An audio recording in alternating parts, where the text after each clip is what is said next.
ભાગોડવા તારા રહેઠાણમાં ખલક આખા કરી આવ્યા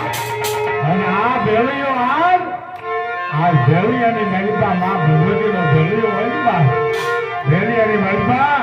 10-25 રૂપિયા આપજો કારણ કે આ માં ભગવતીનો ભેળિયો હુકમ મગાવી છે ત્યાં માની મસાલ આવે ને અને ભેળિયાની મહિપા બધું ભોજનમાં પૈસા વપરાય જાના ગોળમાં સખત બનાવી હોય જાના ગોળમાં બ્રાહ્મણ બનાવી હોય